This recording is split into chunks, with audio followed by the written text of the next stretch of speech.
ఈరోజు రేవంత్ రెడ్డి గారి ప్రోగ్రాంకి వెళ్ళి గొడవలు చేయడానికి పోవట్లేదు. జస్ట్ ప్రశ్నిద్దామని చెప్పి పోదామనుకున్నాం. మనను హౌస్ అరెస్ట్ చేసిండ్రు, ఎటు వెళ్ళనీయకుండా చేస్తుండ్రు, హౌస్ అరెస్ట్ చేస్తుండ్రు. ఇది ఎంత ప్రజా పరిపాలన అన్నప్పుడు మేము కూడా ప్రజలమే, ప్రతిపక్ష నాయకులం అయినప్పటికీ, ప్రతిపక్షంలో ఉన్నప్పటికీ ప్రజల తరఫు నుంచి అంటే గొడవలు ఇవన్నీ చేసుడు మా ప్రవృత్తి కాదు, అది మా వృత్తి కాదు. గొడవలను ఎంతవరకు గొడవలు కాకుండా ఉండడానికి చూస్తాం, శాంతి భద్రతలను కాపాడాలని చూస్తాం. కాకపోతే ముఖ్యమంత్రి గారిని ప్రశ్నించడానికి, ముఖ్యమంత్రి గారికి కొన్ని ఫైల్స్ వారి చేతిలో పెట్టాలన్న ఆలోచనతోటి అసలు ఏం జరుగుతుంది, ఈ స్టేషన్ గన్పూర్లో ఏం జరుగుతుంది, వారి మీటింగ్కి వెళ్ళాలని చెప్పి అనుకున్నాం. మీటింగ్కి వెళ్ళి కూడా వారికి ఒక్క నిమిషం టైం ఉన్నా కూడా వారి చేతిలో వారి ఎమ్మెల్యేలు చేస్తున్న పనులు అవన్నీ వారికి వివరించాలి, ముఖ్యమంత్రి గారికి వివరించాలి. మరి దీంట్లో మేము పడుతున్న ఇబ్బందులు, ప్రజాపాలన అంటే ప్రభుత్వం ఎక్కడుంది, ఇక్కడ నా మీద దాడులు జరుగుతున్నాయి, ఈరోజు మా మీద దాడులు జరిగి మమ్మల్ని కొట్టాలి, ఫిజికల్గా మమ్మల్ని బాధ పెట్టాలి, కొట్టాలి, లేకుంటే చేతిలో కాళ్ళు ఇరగొట్టాలి, ఆఖరికి మర్డర్ చేయాలన్న ప్రయత్నాలు జరుగుతానా కూడా వ్యవస్థలో సిస్టమ్ అనేది పనిచేయట్లేదు. ఎన్నోసార్లు స్టేషన్కి వెళ్ళి కంప్లైంట్లు ఇవ్వడం జరిగింది. ఇవన్నీ కూడా వారి దృష్టికి అంటే ఇక్కడ ఒక ఎన్ గ్యాంగ్ పనులన్నీ చాలా చిల్లర వ్యవస్థ, చిల్లరగా జరుగుతున్నాయని చెప్పి వారికి సాక్ష్యాధారాలతో సహా, వీడియోలతో సహా, ఆల్రెడీ మా మీద జరిగే కుట్రలు, కుతంత్రాలు, ఆడియో రికార్డ్స్తో సహా కేవలం ఒక ముఖ్యమంత్రి గారికి ఇచ్చి, అయ్యా ముఖ్యమంత్రి గారు మీరు ఒక రెడ్డి ముఖ్యమంత్రిగా ఉన్నారు, మా సామాజిక వర్గం కూడా అదే, ఇలా ప్రజాపాలన అంటే ఇలా ఇంత దారిద్రంగా జరుగుతుంది, ప్రజలకు న్యాయం జరుగుతలేదు అన్న కోణంలో వారికి ఎక్స్ప్లెయిన్ చేసి ఈరోజు పరువు పోతుంది. మీరు ఒక రెడ్డి బిడ్డగా, ఒక ముఖ్యమంత్రిగా ఉండి మీరు చేస్తున్న పనులను, మీరు మాట్లాడే భాషను చూసి సిగ్గు అవుతుంది, బాధ అవుతుంది. దానికి మీకు వివరించాలి. దానికి తగ్గట్టు ఇక్కడ ఉన్న కార్యకర్తలైనా, ఇక్కడ ఉన్న కొంతమంది నాయకులైనా, ఒరిజినల్ కాంగ్రెస్ వాళ్ళు ఎవరు ఇలాంటి దాడులకు పాల్పడతలేరు. ఓన్లీ వీళ్ళు మాత్రమే. ఎవరు? ఈ డూప్లికేట్ నాయకులు.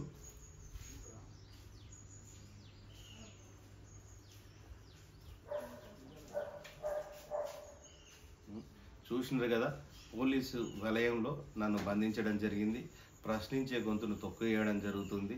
అసలు మాట్లాడదామన్నా కూడా అవకాశం లేకుంటే ఇది ప్రజాపాలన ఎట్లయితుంది? ముఖ్యమంత్రి గారు ఒక అన్నగా, రేవంత్ అన్న ఏంది ఈ పాలన? ఇప్పుడు బెస్ట్ సీఎం ఎవరంటే కేసీఆర్ గారు అంటారు, వరస్ట్ సీఎం ఎవరంటే రేవంత్ రెడ్డి గారు అంటారు, ఫ్యూచర్ సీఎం ఎవరంటే కేటీఆర్ గారు అంటారు. ఇలాంటి పరిస్థితి తెలంగాణ రాష్ట్రంలో ఉంది. దయచేసి నేను కూడా ఏంటంటే ఒక రెడ్డి బిడ్డగా మీకు కూడా ఒక సలహా ఇస్తుంది ఏంటంటే, జర జాతి పరువు తీయకన్నా మీ మాటల ద్వారా, మీ చేతల ద్వారా తీయకండి. ప్రజలు మీకు ఒక బ్రహ్మాండమైన అవకాశం ఇచ్చిండ్రు, దాన్ని సద్వినియోగం చేయండి, మంచి పేరు తెచ్చుకోండి. ఒక రెడ్డి ముఖ్యమంత్రి అంటే ఎలా ఉండాలన్నది ఒక రోల్ మోడల్గా తయారు చేయండి. మీకు ప్రజలు ఎన్నో ఆశలు పెట్టుకొని, అంటే పేద ఎస్సీలు, ఎస్టీలు, బీసీలు ప్రతి ఒక్కరూ కూడా ఎన్నో ఆశలు పెట్టుకొని మిమ్మల్ని ఆ పదవిలో కూర్చోబెట్టిండ్రు. దానికి ఇప్పటి వరకు రైతులు ఎంత బాధపడుతున్నారు, ఎంత గోసపడుతున్నారంటే రైతు బంధు లేదు. ఇట్లా చాలా ప్రభుత్వ కార్యక్రమాలు, ప్రభుత్వం నుంచి వచ్చే నిధులు ప్రజలకు అందట్లేదు. ఉత్తానే జీవోలు ఇచ్చేసి 100 కోట్లు 400 కోట్లు అని జీవోలు ఇచ్చేసి ప్రజలను మభ్యపెడుతున్నారు. గత ప్రభుత్వంలో చేసిన పనులు కొన్ని ఇన్కంప్లీట్గా ఉన్నాయి. ఏదంటే మాకు నీళ్ల బాధ ఉంది, ఆ నీళ్ల బాధ గురించి మేము వారి ముఖ్యమంత్రి గారి దృష్టికి తీసుకెళ్ళాలి. టెండర్లు అయిపోయినాయి, కాంట్రాక్ట్ జీవోలు వచ్చినాయి, టెండర్లు అయిపోయినాయి, టెండర్లకు తగ్గ కమిషన్లు కూడా ఎవరికి వారికి ముట్టినాయి. ముట్టిన తర్వాత ఒక ప్యాకేజీ 1 పనులు స్టార్ట్ అయినాయి, ప్యాకేజీ 2 కాలే, ప్యాకేజీ 3 కాలే. ఇక్కడ రైతులు కొండాపూర్, శ్రీపతిపల్లి, ఈ లింగంపల్లి ప్రజలు ఇబ్బంది పడుతున్నారు. అదేవిధంగా డబుల్ రోడ్ శాంక్షన్ చేస్తాను, అన్ని దానికి కూడా డబుల్ రోడ్డుకు కూడా అన్ని పనులు పూర్తయినాయి. కానీ కావాల్సుకొనే ఆపుతున్నారు. ఈ డబుల్ రోడ్ వచ్చేది ఉంటే మనోజ్ రెడ్డికి పేరు ఎక్కడ వస్తుంది అని చెప్పి కడియం శ్రీహరి గారు ఆపుతున్నట్టు మాకు సమాచారం ఉన్నది. ఎందుకంటే దాని మొదటి నుంచి కొట్లాడి ఈ వాటిని డబుల్ రోడ్కు సంబంధించిన అప్లికేషన్ మా గ్రామ సర్పంచ్గా మా మిస్సెస్ ద్వారానే వారికి ఇవ్వడం జరిగింది. అది కూడా ఇస్తా అని మాట ఇచ్చారు. మాటనే నీళ్ల మూటలుగా తయారవుతున్నాయి. మాటలు ఇస్తున్నారు కానీ ఎక్కడా కూడా ఏ పని జరగట్లేదు. సో ఇవన్నీ అదేవిధంగా మా చిలుపూరుగుట్ట దేవస్థానం గుడికి కూడా గత ప్రభుత్వం బీఆర్ఎస్ ప్రభుత్వం కొన్ని 10 కోట్లు ఒకసారి శాంక్షన్ చేయడం జరిగింది. ఆ నిధులు ఇంతవరకు రాలేదు. పదవులు మాత్రం గత ప్రభుత్వంలో ఉన్న వారికి ప్రతి ఒక్కరికి పదవులు ఇస్తున్నారు. ఈ కార్యకర్తలను మోసం చేస్తూ కాంగ్రెస్ లీడర్లను వంచిస్తూ పదవులు మాత్రం మళ్ళీ ఈ బీఆర్ఎస్ పార్టీ నుంచి కాంగ్రెస్ పడ్డ బందిపోట్లకే పదవులు ఇస్తున్నారు. ఇవన్నీ వారి దృష్టికి తీసుకెళ్లాలని చెప్పి. ఎందుకు రేవంత్ రెడ్డి గారు మీ దృష్టికి తీసుకెళ్లాలంటే మీ కింద ఉండే సలహాదారులు కూడా ఈ బందిపోట్లకు సహకరిస్తున్నారు. ఈ మాట మీకు చెప్పడానికి చాలా మంది ఇబ్బంది పడుతున్నారు కావచ్చు. ఇప్పుడు మన దగ్గర ఉన్న డ్రైవర్లైనా పిఏలైనా పనోళ్ళు అయినా కూడా అవతల మీద షాడీలు చెప్తే నమ్ముతారు ఎవరైనా. మీ దగ్గర ఉన్న సలహాదారులైనా మీ దగ్గర ఉన్న పిఏలైనా ఈ తెలుగుదేశం బ్యాచ్ మొత్తం ఇక్కడ ఉన్న తెలుగుదేశం నాయకులనే డెవలప్ చేయాలి, వాళ్ళకే సపోర్ట్ చేయాలి, వాళ్ళకే పనులు ఇవ్వాలి, వాళ్ళకే పదవులు ఇవ్వాలంటున్నారు. అయితే పదవులు మీకే అన్నీ అయితే 10 సంవత్సరాల నుంచి కష్టపడ్డ కాంగ్రెస్ కార్యకర్త ఎటుపోవాలి? వాని బాధ ఎవరితో చెప్పుకోవాలి? వాని గోసలు వాళ్ళ మీద కేసులు పడ్డాయి, ఎన్నో ఇబ్బందులకు వాళ్ళు లోనైనారు. అవన్నీ ఎవరు తీర్చాలి? సరే, ఈ విధంగా ఉన్నది. దయచేసి ఇవన్నీ మీ దృష్టికి తీసుకెళ్లాలనే ప్రయత్నం. నేను ఎక్కడికి వచ్చినా కూడా పార్టీల 10 మందిని వేసుకొని గ్యాంగులు మెయింటైన్ చేసినాము. మీ సభకు వచ్చి కూడా నేను వందల మందిగా లక్షల మందిగా వచ్చి మిమ్మల్ని డిస్టర్బ్ చేయడానికి గాను ఒక్కడికే వద్దామని చెప్పి అనుకున్నా. మీ సభకు వచ్చి నాకున్న పరిచయాలతోటి మీ స్టేజ్ ఎక్కి మీకు ఒక ఫైల్ ఇద్దామని చెప్పి అనుకున్నా. దాన్ని కూడా ఈరోజు ఆ ఫైల్ చూసేది ఉంటే ఒక ఎడ్యుకేటెడ్గా నేను ఒక డ్రాఫ్టింగ్ చేసి మీకు ఒక ఫైల్ మీ చేతిలో పెట్టేది ఉంటే మీకు అర్థమవుతుంది, తేటతేలంగా అర్థమవుతుంది. ఈ మొన్న కాంగ్రెస్ పార్టీలకు వచ్చిండ్రన్నా, కాంగ్రెస్ పార్టీ తల్లిపాలు తాయి పెరిగిన బిడ్డగా నేను చెప్తున్నా. నేను ఇవాళ బీఆర్ఎస్ పార్టీలో ఉండొచ్చు కాక అయినప్పటికీ కూడా ఆ తల్లి మీద మమకారం ఉంటుంది. ఎంతో కొంత ఆ తల్లిపాలు దాగి పెరిగిన బిడ్డను కాబట్టి ఆ తల్లి మీద మమకారం ఉంటుంది. ఇష్టం ఉన్నట్టు కాంగ్రెస్ పార్టీని తిట్టలేను, మాట్లాడలేను. కానీ ఈరోజు ఏమవుతుందంటే, ఈరోజు నేను ఒక ఎగ్జాంపుల్ చెప్తా. మన దయాకర్ రావు గారి ఇంటికి పోయినప్పుడు అక్కడ ఎన్టీ రామారావు గారి ఫోటో ఉంది, విగ్రహం ఉంది. ఎందుకు విగ్రహం పెట్టుకున్నారంటే వారు టీడీపీ నుంచి వచ్చింది కాబట్టి ఆ గుర్తింపు. పార్టీలు మారినా కూడా ఎన్టీ రామారావుని మర్చిపోలేదు. ఇక్కడ కడియం శ్రీహరి గారి ఇంట్లో ఎన్టీ రామారావు విగ్రహం ఉండదు, ఫోటో ఉండదు, ఇటు కేసీఆర్ గారి ఫోటో ఉండదు. మాకు బాధ కలిగించిన విషయం ఏంటంటే కడియం శ్రీహరి గారు పోయి వేరే పార్టీలో కలవచ్చు అంటే వారి బిడ్డ భవిష్యత్తు కోసం కలిసినా, వారి అల్లుడి బిజినెస్ల కోసం కలిసినా, కాంట్రాక్ట్ల కోసం కలిసినా, బినామీ కంపెనీల కోసం కలిసినా మాకేటువంటి బాధ లేదు. మమ్మల్ని మోసం చేశారు, ద్రోహం చేశారు, వంచనకు గురి చేశారన్న బాధ మాకున్నది. అంతే తప్పించి సరే ఆయన భవిష్యత్తు అయినది పోనీతి నియోజకవర్గాన్ని ఏమైనా అభివృద్ధి చేస్తాడనుకున్నాం. కానీ ఈరోజు కేటీఆర్ గారిని కేసీఆర్ గారిని వారు మాట్లాడుతున్నారే, తల్లిపాలు దాగి తల్లి రొమ్ము గుద్దిన నాయకుడా జాగ్రత్త, తస్మాత్ జాగ్రత్త. ఇట్లాంటి పనులు ఎందుకు చేస్తున్నారు మీరు అంటే బీఆర్ఎస్ పార్టీలో ఒక ఉప ముఖ్యమంత్రిగా, ఎంపీగా, ఎమ్మెల్సీగా, ఎమ్మెల్యేగా ఇన్ని అవకాశాలు ఇచ్చి ఇన్ని పదవులు ఏంటంటే ఏదో స్వీట్ షాప్లో ఉన్న స్వీట్ల తిరిగి అన్నీ మీ డబ్బాలోనే ఉన్నాయి పదవులన్నీ. తర్వాత మీ బిడ్డకు మళ్ళీ ఎంపీ టికెట్ డబ్బులతోటి ఇవన్నీ చేసినాక కూడా మీరు కేసీఆర్ గారిని కేటీఆర్ గారిని మాటలు అంటున్నారంటే ఏంది ఇది? అంటే తల్లిపాలు తాగి తల్లి రొమ్ము గుద్దిన అటువంటి నాయకులు అవునా కాదా? ఇది ప్రజలకే చెప్తున్నా, ప్రజలే నిర్ణయించాలి. ఇలాంటి వారి గురించి ఇన్ని రోజులు ఒక క్యారెక్టర్ అన్నది మెయింటైన్ చేసినప్పుడు ఆ క్యారెక్టర్ చివరి దశలో వచ్చినప్పుడు ఆ క్యారెక్టర్ మొత్తం గంగలో తొక్కిపోయినట్టున్నది. మూసీ కాలువలో మీ ముఖ్యమంత్రి గారు చేస్తున్న మూసీలో తొక్కినట్టున్నది. ఎందుకంటే ఇంత అవకాశవాద ఏబిఎన్ ఛానల్ ముఖంగా టీవీ ఛానళ్ళ ముఖంగా నేను పార్టీ మారేటోని కాదు, నేను ఇది కాదు, నేను అట్లా కాదు, నాకు అవసరాలు లేదు, ఇది లేదు, అది లేదు మాట్లాడి మీరు అబద్ధాలు మాట్లాడడానికి బ్రాండ్ అంబాసిడర్ అయ్యారు.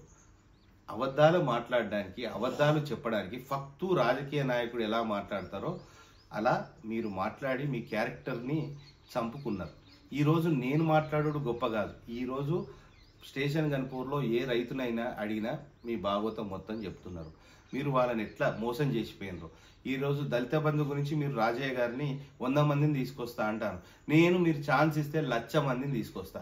మీరు ఓటేసినందుకు, మీరు ఆ 1,00,000 మందిని మోసం చేసినందుకు ఆ 1,00,000 మందిని తీసుకొని నేను కూడా ప్రెస్ మీట్కి రమ్మంటారా, మరి మీ మీటింగ్లకు రమ్మంటారా? 1,00,000 మందిని ఎట్లా తీసుకొస్తారా కాదయ్యా, నీ మీటింగ్లకు 1,00,000 మంది రావాలంటే ఎంత డబ్బులు ఖర్చు పెడతారో తెలుసు కదా.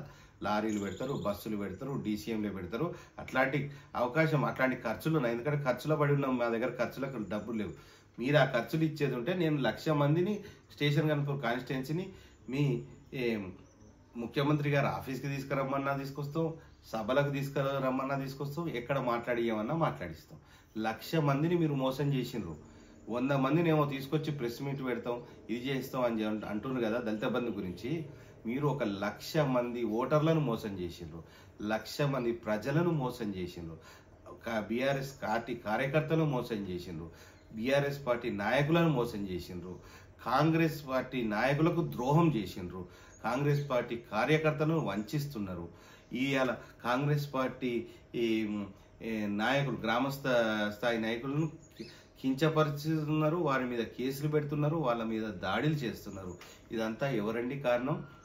సరే, మీ ఉద్దేశాలు ఎట్లున్నా, మీరు కొన్ని ఎథిక్స్ తోటి, మోరల్స్ తోటి ఉన్నారనుకున్నాం.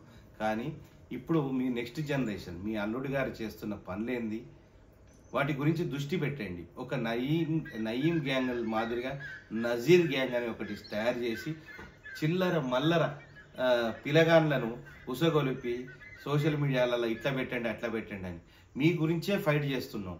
ఇక మేము కాన్సన్ట్రేట్ చేస్తే వాళ్ళ పరిస్థితి ఎట్లుంటుంది? వాళ్ళ బజారు బతుకులు బయట పెడితే పరిస్థితి ఎలా ఉంటుంది ఒక్కసారి ఆలోచించండి. ఇప్పుడు మీరు ఒక ముఖ్యమంత్రి, మాజీ డిప్యూటీ సీఎం, ఇది మీ మీదనే ఇలాంటి అభియోగాలు వస్తాయి. ఈ గ్రామ స్థాయిలో ఉండే చిల్లర రాజకీయాలు చేసే చిల్లరగాన్లు తోటి సోషల్ మీడియాలో మాట్లాడిస్తుండ్రు, పెట్టిస్తుండ్రు. నా మీద దాడి చేద్దామనుకుంటున్నారు, నన్ను భౌతికంగా ఏం చేద్దామనుకుంటున్నారో నాకు అర్థమవుతలేదు. ఎందుకంటే మేము ఒక గ్రామ పెద్దగా ఒక పంచాయతీ, ఇరుగురికి పంచాయతీ చెప్పినట్టు కరెక్ట్ చెప్తా. వాడు నావోడైనా, దొంగ అయినా, దొరైనా, ఎవరికైనా కూడా తీర్పు పెట్టు ఉంటుందో అటు న్యాయం ప్రకారం ఉంటాం.